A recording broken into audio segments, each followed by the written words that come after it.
오늘 보면 우리가 너무나 잘 아는 선한 목자와 양의 비유가 나오는 부분이죠. 이 10장은 9장과 긴밀한 연결이 되어 있는 장이에요. 아니 9장의 연속으로 봐야 옳습니다. 차라리 여기서 장이 안 나눠졌으면 더 이해가 쉬웠을 텐데 장이 나눠지는 바람에 조금 더 이해가 어려워진 것 같아요. 간단하게 이 부분으로 이어지는 문맥을 훑어봄으로 해서 오늘 본문의 이해를 돕도록 하겠습니다. 유대인들의 3대 절기 중에 하나인 유월절을 배경으로 한 6장에서 오병이어의 기적을 통해서 영생은 이 땅의 떡을 통하여 얻어지는 것이 아니라 하늘의 떡이신 예수 그리스도를 통해서만 주어지는 것임을 설명하신 주님께서 제자들을 어디로 보내죠? 디베랴 바다로 몰아넣으세요. 그리고 약속의 땅은 자신들의 노력과 열심을 의지하여 도달하는 것이 아니라 저주의 물 위를 걸으시는 유일하신 분, 바로 예수님을 영접하여 들어가는 것임을 설명해 주셨습니다. 기억 다 나세요? 머릿속에서 이렇게 틀을 그리셔야 됩니다, 여러분. 그렇게 6장이 끝나고 7장으로 넘어와서 이제 초막절이 배경이 되죠. 6장에서는 6월절이 배경이었고 7장으로 넘어와서 초막절을 배경으로 하여 유대인들의 율법 준수와 절기 지킴에 대한 잘못된 오해와 기대를 주님께서 생수와 빛을 소재로 하여 이제 친절하게 지적을 해주시고 설명을 해주시죠. 유대인들은 초막절에 제단에 물을 붓고 또 커다란 촛불을 밝히는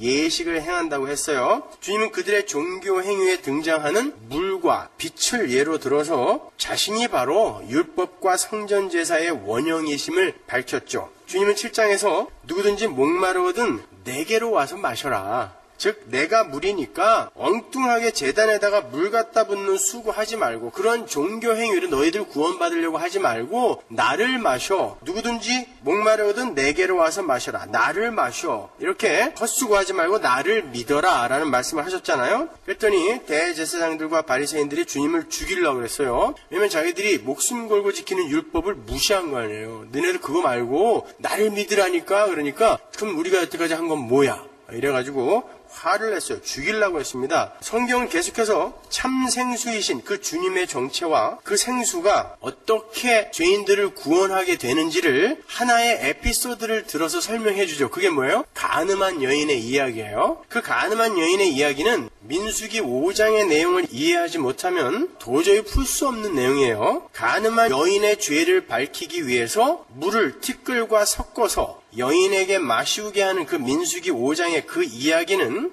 바로 생수이신 주님이 저주받은 티끌과 연합이 되어서 자신이 티끌이 되시고 그들에게 생명의 물을 주는 십자가 복음, 유니언 크라이스트, 그리스도와의 연합이 그 속에 힌트되고 있는 거라고 그랬어요. 민수기 5장이. 그러나 택한 자들만이 그 티끌 섞인 물인 예수 그리스도를 마시고 죄에서 벗어나게 되는 것이고, 그렇지 못한 자들은 어떻게 돼요? 티끌 섞인 물을 먹고 육신이 붓고 막 떨어져 나가버리죠. 그런 것처럼, 그런 가늠한 여인처럼 예수로 말미암아 심판받게 되는 거예요. 그러니까 예수 그리스도의 십자가는 우리를 구원하는 방법이기도 하지만 세상을 심판하는 심판의 도구이기도 한 것입니다. 그렇게 가늠한 여인의 이야기에서도 생수이신 주님이 죄로 인해 저주 속에 던져진 흙과 이겨져서 죄인들에게 제시가 돼요. 역시 은혜입니다. 근데 자신들의 행위를 의지하는 죄인들은 그 은혜의 복음을 피해서 다 도망가 버렸죠. 그 여인 하나 남고 다 도망가 버렸습니다. 그러니까 인본주의에 빠져있는 자들은 은혜를 감당을 못해요. 이해를 못해요. 왜 내가 은혜를 받아야 돼? 나도 능력 있는 자인데. 그래서 은혜 그럼 다 도망가는 거예요. 그래서 오늘날도 너희들은 은혜로만 구원을 받아. 그러니까 알메니안주의자들이 그럼 우리는 뭐냐? 왜 우리가 은혜로만 구원받아야 돼? 우리도 거기다 뭐 좀 보태야지. 그렇게 나온 것이 웨슬리안 티알러지고 알메니안주의잖아요. 그죠? 그러나 이미 사형 선고를 받고 오갈 곳이 없는 이제 자타가 공인하는 죄인으로 그렇게 드러난 그 사형수인 가늠한 여인은 그 은혜의 생수를 받아들여서 구원에 이르게 되는 이야기가 바로 8장 초두에 삽입이 되어 있는 가늠한 여인의 이야기라고 그랬어요. 이렇게 요한복음은 율법과 은혜의 텐션, 율법과 은혜의 그 팽팽한 긴장 속에서 계속 전개되어지고 있죠. 바리새인들, 유대인들은 율법을 계속 주장하고 예수님은 계속 계속 그것을 쳐내면서 은혜다라고 이야기하는 거예요. 그러니까 이 율법을 쫓는 자들이 계속해서 은혜의 예수님을 죽이려고 하는 그런 형국이 요한복음 전체의 틀로 그렇게 전개되어지고 있죠. 예수님은 계속 오직 은혜로만 너희가 구원을 받을 수 있고 참 행복에 이를 수 있다라고 하시는데, 유대인들은 열심히 율법을 들이대며 절기 지키는 거, 안식일 논쟁 이런 것으로 계속 주님을 죽이려고 하는 거예요. 그리고 계속해서 주님은 나는 세상의 빛이니까 나를 따르는 자는 어둠에 다니지 아니하고 생명의 빛을 얻으리라 라고 선언을 하세요. 그거는 초막절에 큰 촛대를 세우는 것을 비유해서 그렇게 이야기하신 것이죠. 왜 너희들 거기다 촛불 켜고 그렇게 헛수고하고 그래? 그런 종교행위가 너희들 구원하는 거 아니야. 내가 빛이라니까. 물 뿌리는 의식을 빗대요?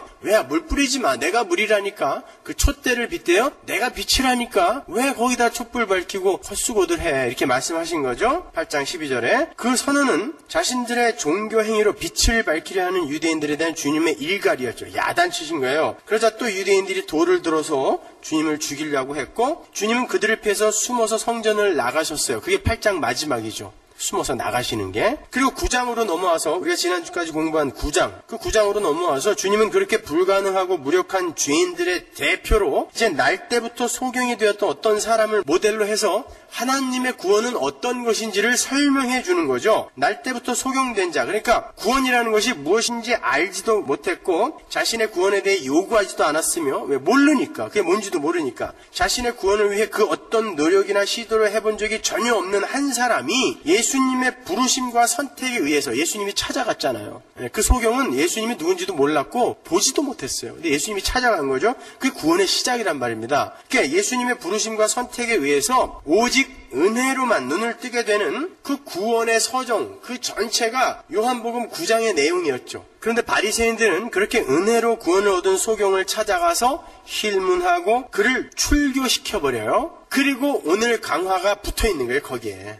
그러니까 오늘 강화도 무슨 얘기겠어요? 율법과 은혜의 대조, 극명한 대조를 함의하고 있는 내용이란 말입니다. 그러니까 오늘 본문은 9장의 눈뜬 소경이 상징하는 하나님의 택한 백성들과 율법을 들어 그를 출교시키면서까지 자신들의 정당함과 기득권을 옹호하려고 했던 바리새인들, 그리고 예수님 자신을 등장인물로 해서 그 9장의 이야기가 이런 이야기야 라고 비유로 한 번 또 반복해서 설명해 주는 거예요. 그러니까 어렵지 않아요, 여러분. 9장을 다 이해하셨으면 10장은 거저 먹는 거예요. 먼저 예수님께서 설정하신 드라마의 등장인물과 무대 세트를 정리해보면 양과 목자가 등장하고, 그리고 문지기와 절도와 강도, 그리고 양의 우리와 양의 문 등이 무대 세트로 등장하죠. 그 등장인물과 무대 세트가 어떤 것을 비유하고 있는지부터 우리가 확인을 해야 되겠죠. 그래야 전체의 내용을 이해할 수 있을 거 아닙니까?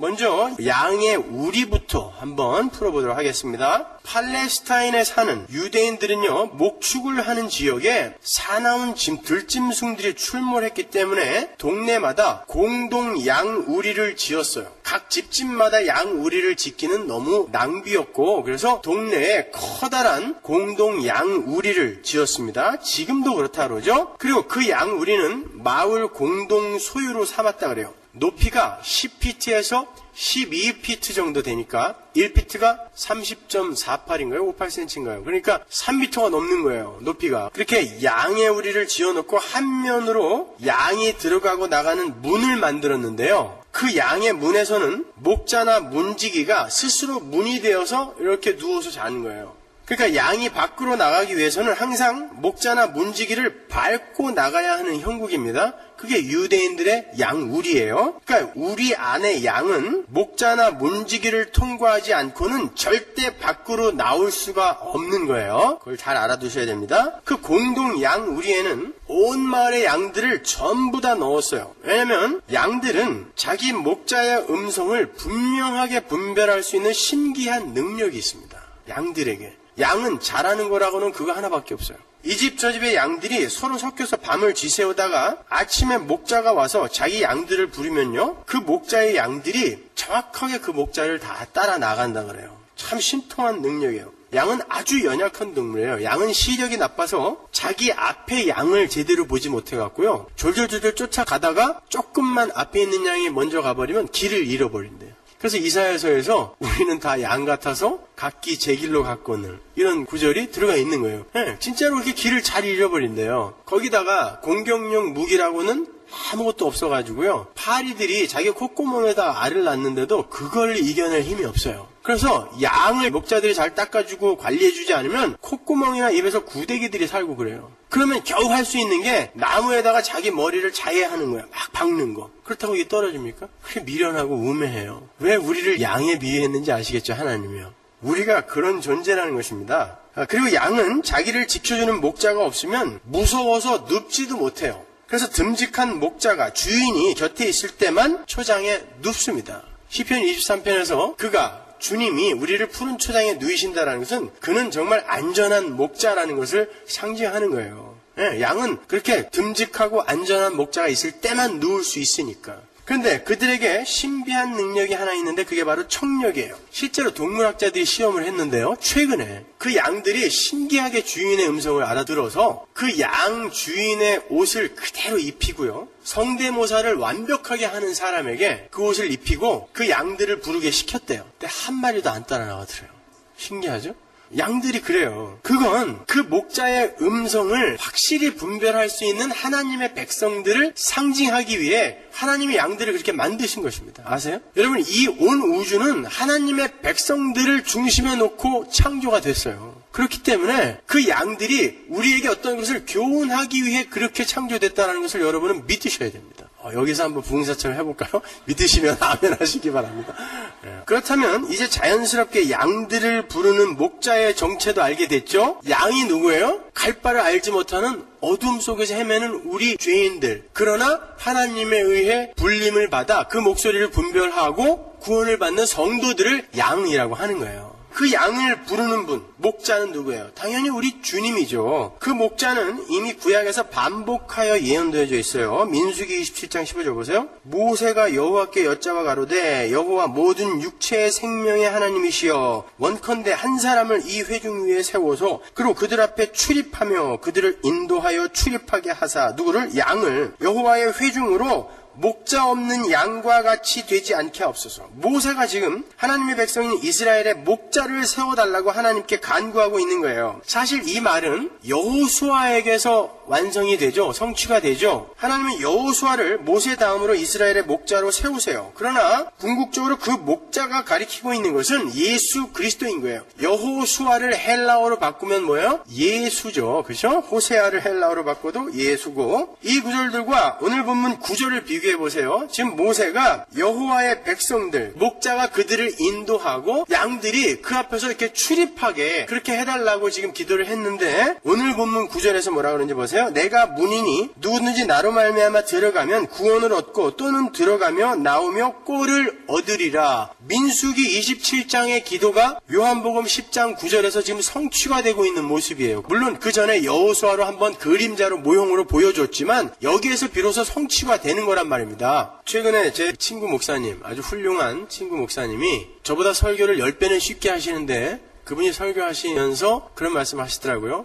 여러분 죄송합니다. 오늘은 설교가 너무 딱딱하죠? 그래서 여러분들에게 깊이 사과하겠습니다. 그러더라고요. 근데 들어보니까 전혀 안 딱딱해요. 겨우 설교하면서 유니언 크라이스트, 그리스도와의 연합, 그 교리 잠깐 설명하는데 여러분 너무 어려운 거 설명해서 죄송합니다. 이렇게 말씀하시더라고요. 그래서 제가 정신이 번쩍 드는 게 그럼 우리 교인들은 전혀 못 알아듣고 있는 건데 내가 막 하는 거 아닌가?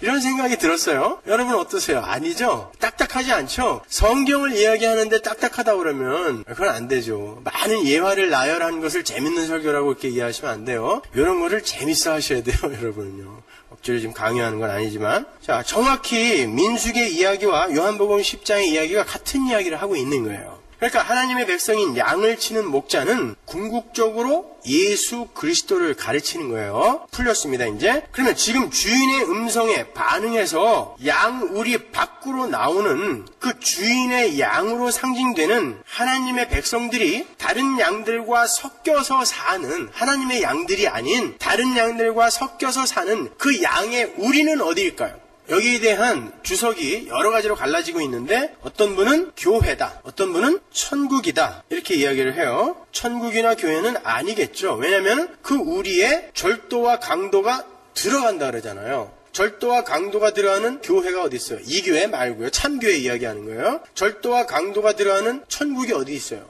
그럴 수는 없단 말입니다. 그러니까 교회와 천국은 아니에요. 구장과 한번 연결시켜서 보시란 말이에요. 지금 그 양을, 하나님의 양을 상징하는 그 소경이 어디로부터 밖으로 나왔죠? 쫓겨났어요. 근데 결국은 쫓겨나서 들어간 게 예수님의 품이었습니다. 어디서 쫓겨난 거예요? 크게 거시적으로 이야기하면 세상, 하나님의 은혜를 받아들이지 않는 세상, 자기들이 이 세상의 왕이 되고자 하는, 자신들의 불가능함과 무력함을 인정하지 않는 이 세상을 상징하는 것이지만 구장과 연결해보면 어디예요? 유대교, 유대주의를 이야기하는 거예요. 그리고 그 유대주의는 곧 율법을 가리키는 것이고, 율법은 곧 뭐예요? 하나님의 은혜, 하나님께 내가 절제적으로 순종해야 된다는 것을 인정하지 않고 내가 내 배를 위해서 사는 이 죄된 세상 전체를 율법이라고도 하지 않습니까? 네, 양의 우리는 거기인 거예요. 그러니까 거기에서 예수님께서 자기 백성을 불러내는 거예요. 근데 그들은 기가 막히게 그 주인의 음성을 알아듣고 나오더라는 거예요. 여러분이 전혀 기대하지 않았던 사람들에게 하나님의 말씀을, 복음을 전했을 때 정말 신기하게 기적처럼 그들이 그게 복음이에요? 그럼 나도 예수 믿을래요? 하고 나오는 분들이 있죠. 그 모습을 한번 연상해 보시란 말이에요. 전혀 알지 못했던 그들이 얘들아, 내 양들아, 나와. 그랬더니 그 음성을 듣고 알아듣고 졸졸졸졸 나오는 거예요. 어떻게? 그 양의 문에 누워있는 예수를 밟고 나오는 것입니다. 예수의 희생을 밟고 그 세상, 유대교, 유대주의, 율법, 죄에서 밖으로 나오는 거예요. 그러니까 양의 우리에서 예수님의 목자의 부름을 받아 그 양 우리 밖으로 나오는 걸 뭐라 그래요? 구원이라고 하는 것입니다. 그림이 이해가 가세요, 이제? 요한복음 10장은 그런 거예요. 9장에서 앞을 보지 못하는 소경이 오로지 주님의 말만 듣고, 음성만 듣고 그 말을 알아들어요. 그리고 실로암 연못으로 내려가서 주님의 명령대로 눈에 붙은 진흙을 씻어낸 사건을 기억해 보세요. 바로 그 이야기 지금 하고 있는 거예요. 여기에서 앞이 보이지도 않는 그가 어떻게 주님의 명령에 순종할 수 있었을까? 우리에서 나와야 하는 주님의 양이 목자이신 주님의 음성을 알아듣는 것을 형상화해서 어디서 지금 보여준 거란 말입니다. 그래서 눈이 먼 거예요. 음성을 알아들어야 되니까.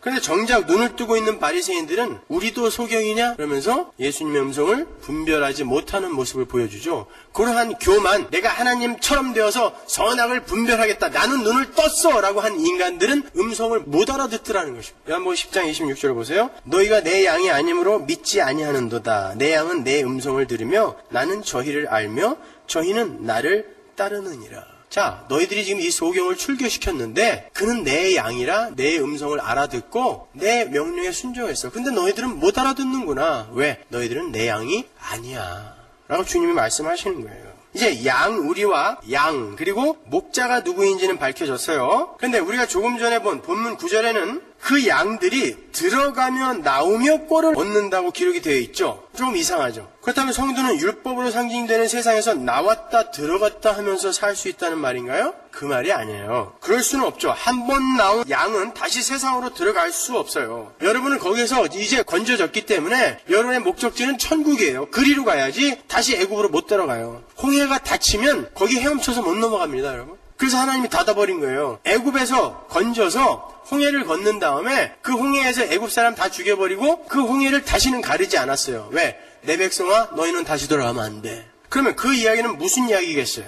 그것은 구원받은 성도들의 완전한 자유를 말하는 거예요. 율법 아래 갇혀서 꼼짝달싹 못하게 죄에게 구속되어 있던 자들이 높이가 3m, 양은 요만하잖아요. 양은 때려 죽여도 못 넘어가요. 그런 담에 갇혀서 꼼짝 못하게 율법과 또 제사제도와 이런 거에 꽁꽁 묶여있던 자들, 그들은 또 이방인과도 담이 있어서 못 넘어갔잖아요. 이방인과 밥도 먹어도 안 됐어요. 그래서 성전에도 이방인의 뜰, 여인의 뜰, 그 사이에 그 담을 이방인이 넘어가면 사형이에요. 죽여도 좋다라는 것이 벽에 게시되어 있었단 말입니다. 못 넘어가요. 그렇게 구속이 되어 있었던 자들이 하나님의 은혜로 이제 자유로워졌다라는 것을 이야기하는 거예요. 그래서 그 유대교, 유대주의, 율법을 상징하는 우리에서 이제 들며 나며 할 수 있는 자가 되었다라고 그렇게 표현을 하는 것입니다. 그렇게 성도들은 예수 그리스도의 은혜 안에서 이방인들과도 한 몸, 한 지체가 되는 거예요. 그래서 양의 우리에서 들며 나며 자유로운 모습으로 살 수 있는 거죠. 느헤미야 3장에 보면 여러분 문이 10개가 나오는데 그 중에 어떤 문만 빗장과 자물쇠가 없다고 그래요. 어떤 문? 양문. 신기하죠. 양문에만 빗장과 자물쇠가 없어요. 들며 나며 하는 그 양의 문을 요한복음에서 설명하기 위해 느헤미야에서 벌써 그 양의 문에는 빗장과 자물쇠가 없다라는 것이 힌트되어져 있는 것입니다.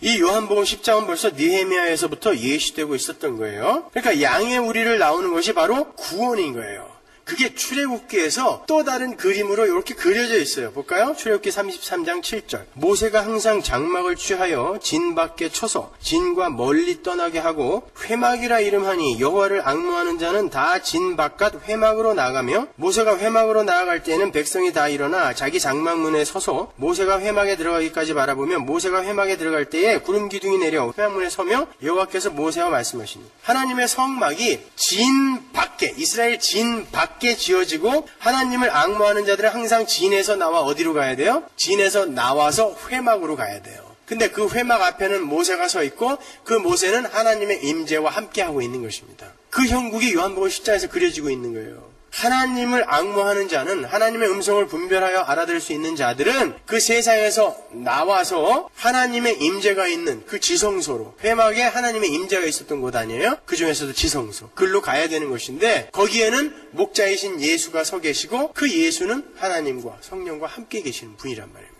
그 모습이 그대로 출애굽기에 그려지고 있는 거예요. 겹쳐지고 있는 거죠. 그러니까 양우리에서 목자가 양을 불러내는 것은 양을 구원해내기 위한 부르심인 거예요. 그래서 그 소경을 정말 양처럼 연약하고 무기력하고 불가능한 그 소경을 주님이 찾아가서 얘야 실로암 못에 가서 씻어. 그러면 너는 눈을 뜨게 될 거야.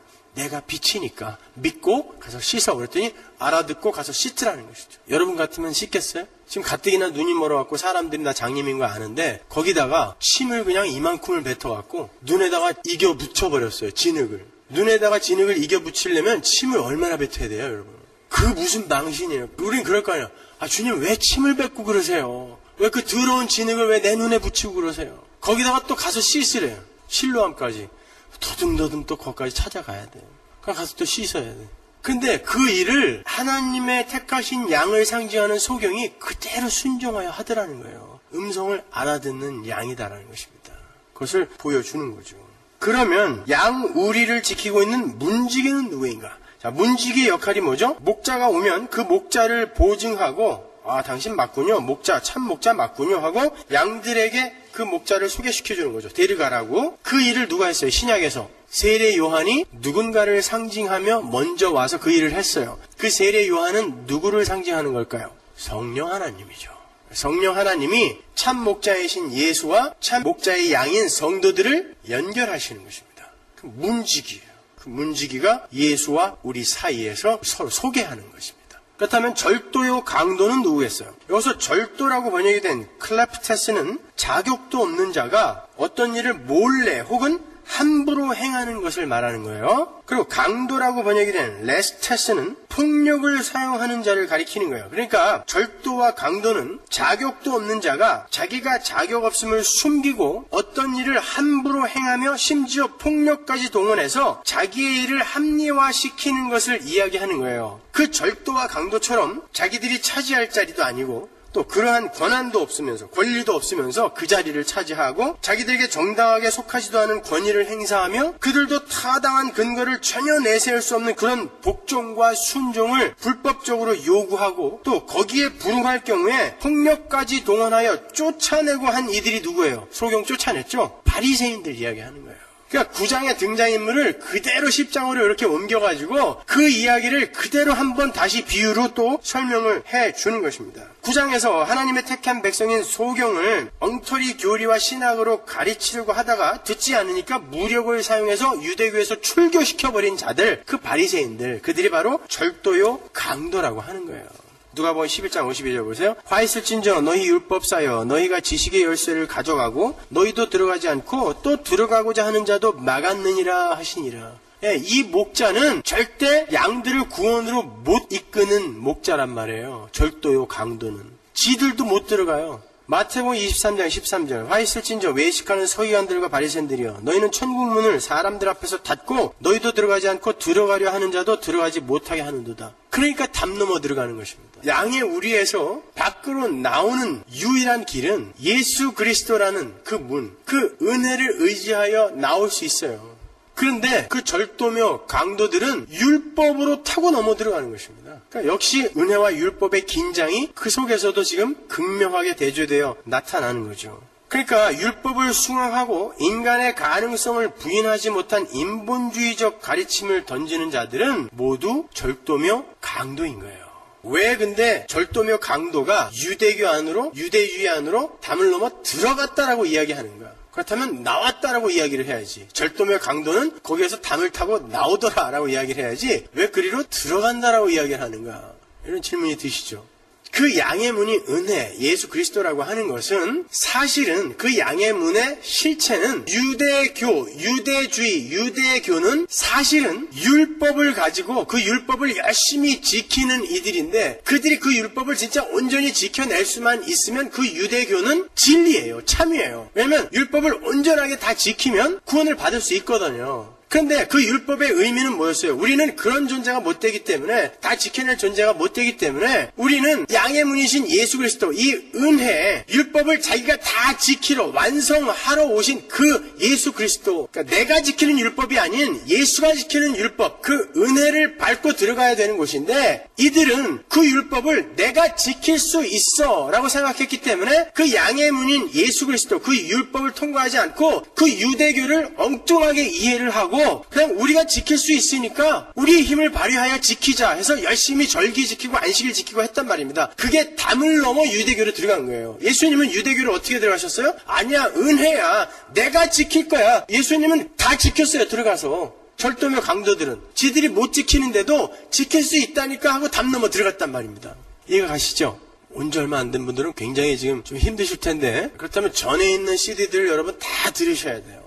다 들으셔서 이런 것들이 다 이해가 가실 수 있게끔, 이미 이건 저희가 여러 번 공부한 것이기 때문에 제가 자세히 설명 안 해드리거든요. 그러니까 그 전에 CD들을 다 구입하셔서 다 들으세요. 자, 그렇다면 금방 제가 말씀은 드렸지만 양의 문이 누구인지를 한번 확인을 하고 가자고요. 그 문은 양들이 유대교의 밖으로 탈출할 수 있는 유일한 탈출구, 다른 말로 양들이 구원에 이를 수 있는 유일한 길이에요. 그 길이 뭔가? 사도행전 4장 11절. 이 예수는 너희 건축자들의 버린 돌로서 집 모퉁이의 머릿돌이 되었느니라. 다른 이로서는 구원을 얻을 수 없나니 천하인간의 구원을 얻을 만한 다른 이름을 우리에게 주신 일이 없음이라 하였더라. 그러면 유일한 문은 누구예요? 구원에 이를 수 있는 유일한 문? 예수 그리스도죠. 양들이 10피트가 넘는 담을 넘을 수는 없어요. 양은 반드시 문을 통해 나와야 되는데 그들이 통과하여 목자의 품에 안겨야 하는 문은 바로 예수 그리스도인 거예요. 다른 말로 은혜인 거예요. 본문 9절을 보면 정확하게 나오죠. 10장 9절. 내가 문이니 누구든지 나로 말미암아 들어가면 구원을 얻고. 그렇죠? 요한복음 14장 6절 보세요. 예수께서 가라사대 내가 곧 길이요 진리요 생명이 나로 말미암지 않고는, 여기서 나로 말미암아 두 번이나 나오죠. 아버지께로 올 자가 없느니라. 잘 생각해 보세요. 우리가 창세기를 공부하면서 배운 노아의 방주, 그 구원의 방주에 문이 몇 개 있었어요? 하나.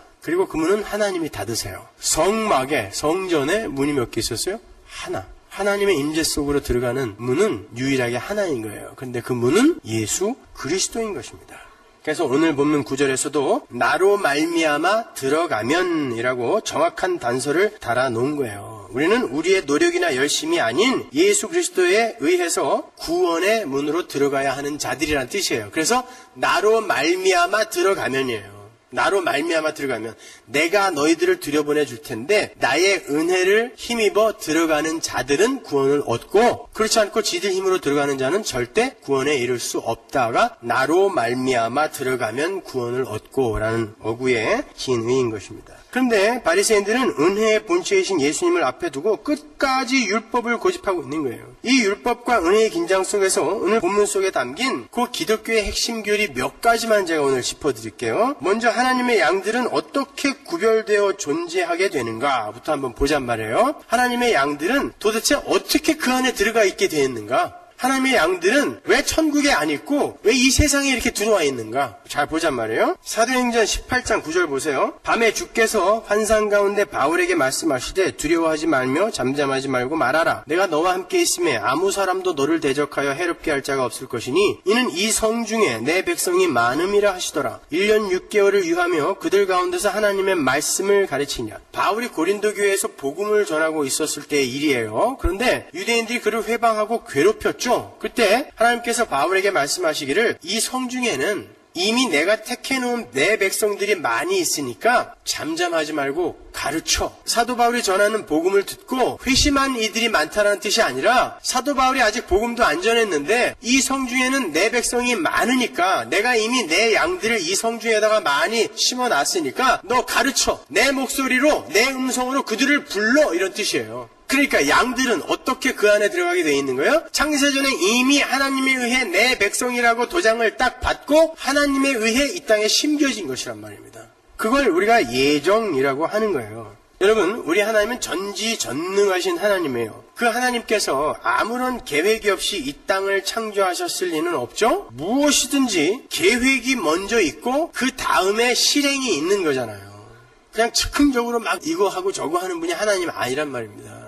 계획을 하고 하시는 분이에요. 그러면 애초에 하나님의 계획과 목적이 무엇이었을까요? 이 땅을 창조하기 전에 계획과 목적, 성경에 나오잖아요. 요한계시록 새하늘과 새 땅, 내 백성과 내가 누리는 모든 하늘의 풍요와 하늘의 영광과 그 하늘의 그 엄청난 것들을 나와 함께 영원히 누리게 되는 그 나라, 그것이 원래 하나님의 계획이었어요. 근데 그 계획, 그 나라가 이미 하나님에 의해 창세전에 계획이 되어져 있다면 그 안에 들어갈 하나님의 백성들도 역시 창세전에 그때 계획되어진 거예요. 나라만 계획해놓고 나중에 여기 들어갈 인간들은 지들이 어떻게 하는 거 봐서 내가 합격 불합격 판정한 다음에 넣고 빼고 하겠다, 이게 아니란 말입니다. 하나님이 계획하시는 하나님이니까. 그래서 에베소서 1장 4절에서는 우리가 창세전에 이미 하나님의 아들들이 되었다라고 명확히 나오는 거예요. 그래서 게알드스 보스가 개혁 신학에서는 종말이 창조와 구원을 앞선다라고 이야기하는 거예요. Eschatology precedes soteriology. 그러니까 종말이 하나님의 계획이 창조와 구원을 앞서는 거예요. 왜냐하면 하나님이 이걸 이미 계획하셨단 말이에요. 어디에서? 시간 너머인 영원 속에서. 영원은 하루가 천년 같고 천년이 하루 같은 시간의 개념이 전혀 없는 것이기 때문에 이 영원 속에서 전지전능한, 자기가 생각한 건 금방 이루실 수 있는 그분이 무언가를 계획하셨다라는 것은, 이 종말을 계획하셨다라는 것은 이 창조와 구원 앞에 이미 하나님의 계획과 목적이 완성되어져 있다라는 뜻이니까. 그래서 eschatology precedes soteriology라는 말이 있는 것입니다. 당연하죠. 하나님은 계획하시는 분이고 전지전능하신 분이고 시간과 공간의 구애를 안 받는 분이기 때문에 어떤 것을 계획하셨을 때 그분은 이미 영원 속에서 그걸 완성하신 거예요. 그래서 여러분은 이 시간 밖으로 튕겨져 나가면 그 영원 속에 이미 존재하고 있는 여러분을 보게 되는 것입니다. 그래서 여러분이 이 시간 밖에서 튕겨져 나가는 그 시간, 죽음이죠, 그게. 그 죽음과 동시에 여러분은 거기 가서 그 하나님 나라에 들어있는 모든 하나님의 백성을 다 만나게 되는 거예요. 이 역사 속에서는 기다림이라는 게 있지만 시간 밖에서는 기다림이라는 그 개념이 없단 말입니다.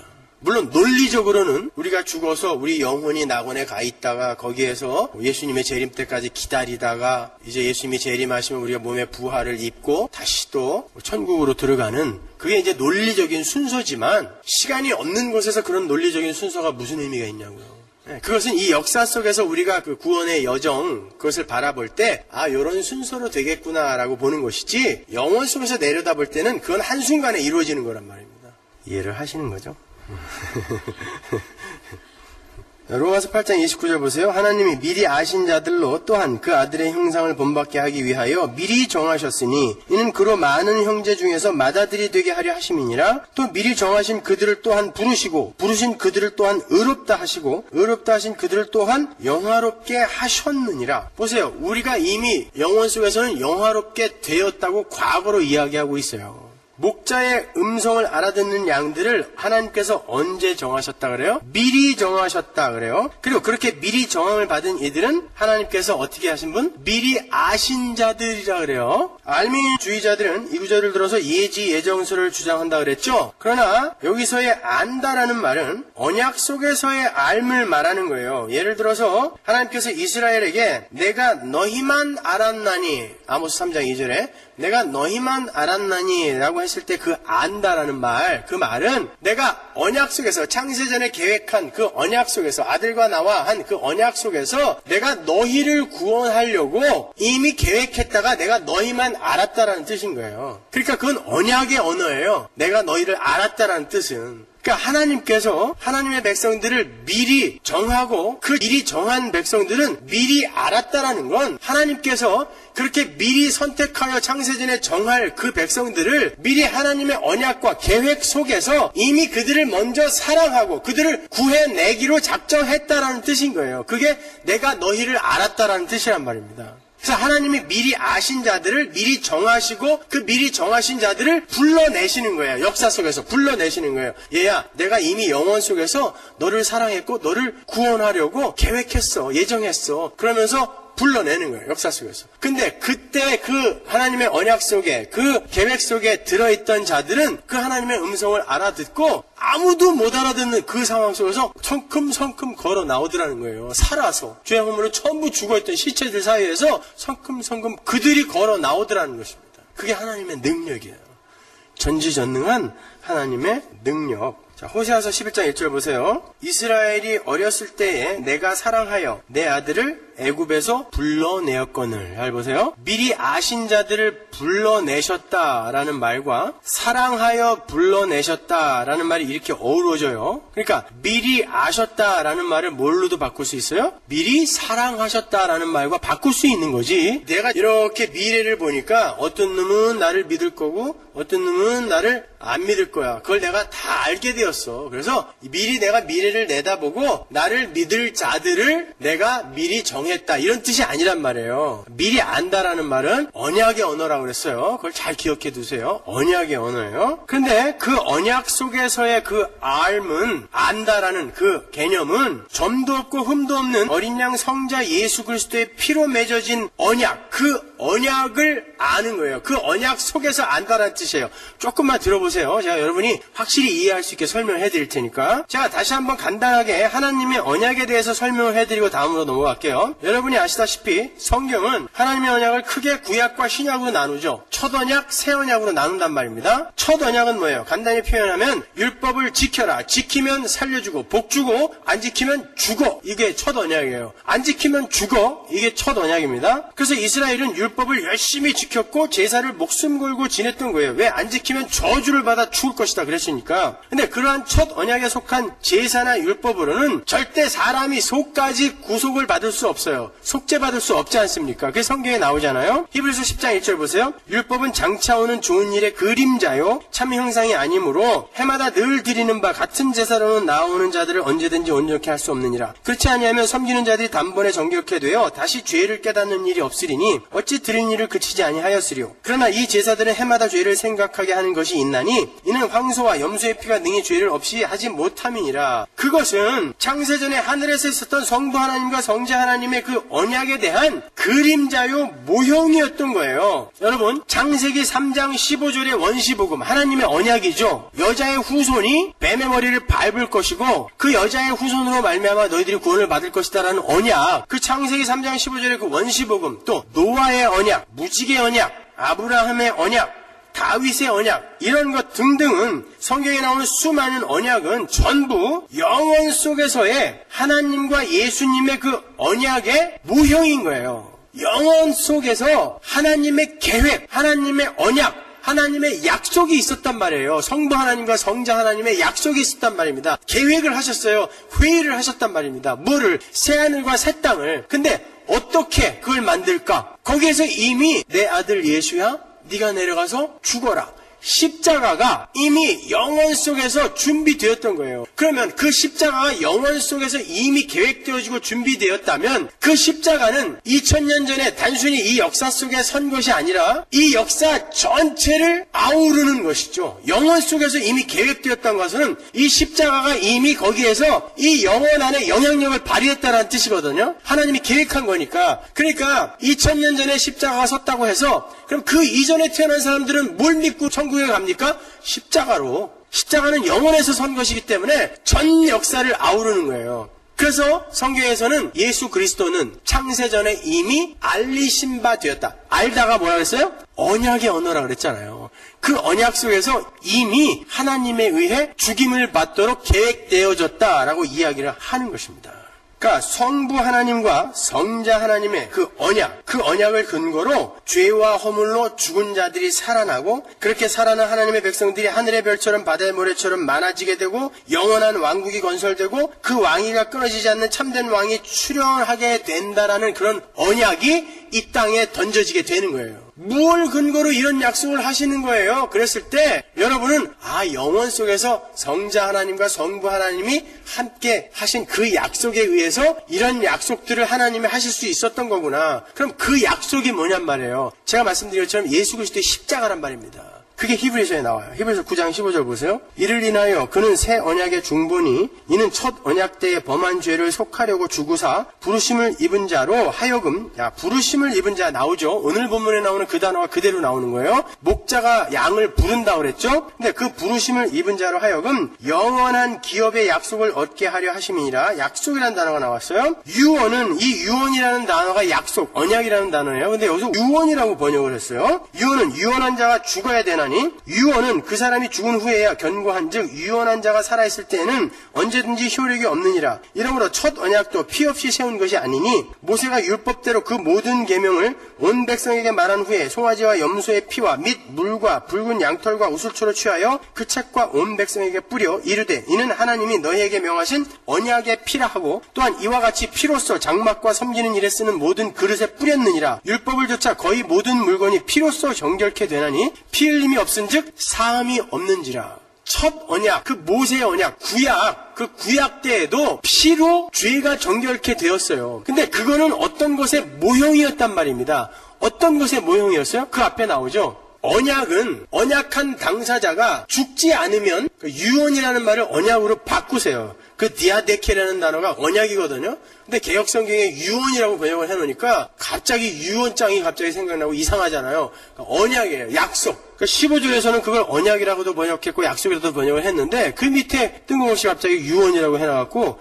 헷갈리죠. 그 유언이라는 단어 대신에 언약이라는 단어를 끼워넣고 읽어보시란 말이에요. 이런 거예요. 창세전에 하나님과 하나님의 아들과의 그 약속은 그 약속의 당사자인 성자 예수가 죽어야만 효력이 발생하는 그런 언약이었다는 거예요. 그래서 유언은 죽은 자가 살아있으면 무효다라고 이야기하는 거예요. 언약은 반드시 그 언약 당사자인 예수가 죽어야 효력을 발휘할 수 있다라는 그 언약, 그 피 흘림이 있어야 내 양들을 불러 올리는 그 구원이 완성이 된다라는 바로 그 언약, 그 영원 속에서 있었던 그 언약을 근거로 해서 하나님이 창세기부터 계속해서 언약을 던지신 거예요. 왜? 자기가 이미 이루어놨거든요. 내 아들을 죽여서 너희들을 구원해낼 거라는. 그래서 창세기 3장 15절부터 여인의 후손, 그가 뱀이 그의 발뒤꿈치를 물고 그게 십자가의 죽음이니까. 그러나 그가 그 뱀의 머리를 짓밟는 그런 식으로 너희들의 구원이 일어날 것이다라고 그 창세전의 영원 속에서 일어났던 하나님과 예수님의 그 언약을 아주 작은 그림으로부터 요렇게 크게 설명해 주는 거예요. 그래서 원시복음, 노아의 언약, 아브라함의 언약, 다윗의 언약 이렇게 점진적으로 이렇게 밝히 계시가 되는 것입니다. 다 잊어버려도 괜찮아요. 창세전의 영원 속에서 하나님이 예수를 죽여서 우리를 불러내시기로 결정했다. 그게 하나님과 예수님의 언약이다. 이거만 아시면 돼요. 그 언약 때문에 우리가 살아난 거란 말입니다. 이 역사와 공간이 창조되기도 전에. 그런데 거기에다가 우리의 행위를 보탠다고요? 그건 터무니없는 거죠. 요것만 우리가 알아도 하나님의 그 크심, 하나님의 그 계획하심, 하나님의 그 신실하심, 그거 알게 되잖아요. 그러니 그 하나님, 그 크신 하나님을 어떻게 우리가 배반하고 어떻게 그 하나님께 등을 돌리겠는가? 그리로 갈 수 있는 거 아닙니까? 그거 아니고 하나님의 능력이 좀 부족해서 우리가 계속 도와줘야 되면 우리의 행위로 자꾸 그 구원에 보태야 된다면 그 하나님을 어떻게 우리가 믿어요? 하나님은 전지전능하신 분이에요. 혼자 다 하시는 분이에요.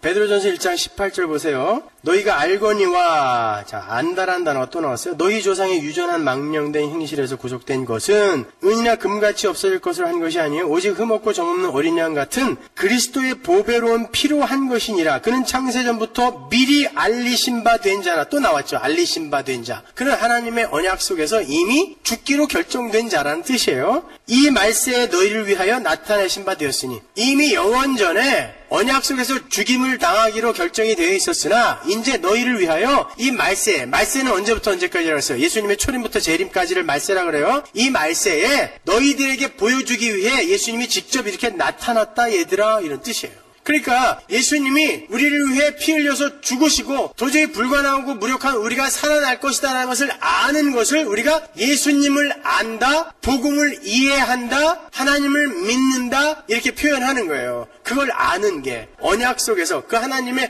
언약 속에서 계획된 그것을 아는 것을 우리가 예수님을 안다, 하나님을 믿는다 라고 이야기하는 거예요. 그래서 주님께서 오늘 본문 바로 아래에 양들이 나를 알고 내가 양들을 아는 것이 아버지가 나를 알고 내가 아버지를 아는 것과 같다, 이렇게 말씀하신 거예요. 요한복음 10장 14절 보세요. 나는 선한 목자라. 내가 내 양을 알고 양도 나를 아는 것이 아버지께서 나를 아시고 내가 아버지를 아는 것 같으니 나는 양을 위하여 목숨을 버리노라. 자, 이 구절이 이제 이해가 가세요? 하나님이 예수를 알고 예수님이 하나님을 아는 것처럼 우리가 예수님을 알아요? 예수님이 하나님 아는 것처럼 우리가 예수님을 아나요? 그건 단순히 지식적인 이야기가 아니겠죠. 예수님이 하나님을 알고 하나님이 예수님을 안다라는 말은 언약의 언어라고 그랬어요. 예수님이 우리를 알고 우리가 예수님을 아는 건 뭐예요? 맞아요, 주님. 주님이 우리를 위해 피 흘려서 죽으시고 우리가 구원을 받은 걸 내가 알아요가 내가 예수님을 안다라고 이야기하는 거예요. 그래서 요한복음 10장 14절에 보면 내가 내 양을 알고 양도 나를 안다라고 이야기하는 것입니다. 안다라는 개념 잘 아시겠죠, 이제요? 하나님과 예수님이 서로를 언약 속에서 아시는 것처럼 목자이신 예수님의 음성을 듣고 세상 밖으로 빠져나온 하나님의 양들은 언약 속에서 주님을 알게 된다는 거죠. 그 말은 오직 은혜인 우리 주님의 희생으로 우리가 구속을 받게 될 것이다라는 언약이 창세전의 영원 속에서 삼위 하나님 사이에 있었고 그것이 실현되었다는 것을 믿는 그것을 이야기하는 거예요. 그게 예수님을 안다라고 하는 거예요. 그래서 양이 목자를 안다, 성도가 예수님을 안다라고 성경이 기록을 하고 있는 거예요. 우리는 그렇게 어린 양의 보혈의 공로를 힘입어서 부르심을 입은 자들이에요. 히브리서 9장 15절에 나오죠. 시간이 없으니까 이 부르심에 관한 이야기는 다음 주에 할게요. 아쉽죠? 보통 이러면 더 해요 막 이러던데. 다음 주에 그 부르심의 내용은 다음 주에 설명해 드릴게요. 그럼 잠깐 복습해 보세요. 오늘 우리가 지금 이 10장 선한 목자와 양의 비유를 공부를 했는데 거기에 나오는 무대 세트와 등장인물들, 그게 무슨 의미인지 그건 다 이제 이해가 가시죠? 네. 그렇게 부르심을 입은 자들은 하나님의 언약 속에서 그 예수님을 아는 자들이기에 그의 음성을 분별할 수 있는 거예요. 근데 그 부르심은 언제 벌써 결정된 거예요? 창세 전에 영원 속에서. 그렇기 때문에 여러분의 구원은 실패될 수 없고 번복될 수 없어요. 그러니까 안심하시고 열심히 우리 하나님께 의뢰하고 순종하면서 그 구원을 이 땅에서 피 흘리기까지 두렵고 떨림으로 이루어가는 거예요. 네, 구원은 과거 시제, 현재 시제, 미래 시제가 있다 그랬죠. 이미 영원 속에서 완성되었지만 반드시 우리는 이 땅에서 손발을 움직여 구원을 완성해 가는 것입니다. 그 삶을 열심히 한번 살아보자고요. 기도하겠습니다.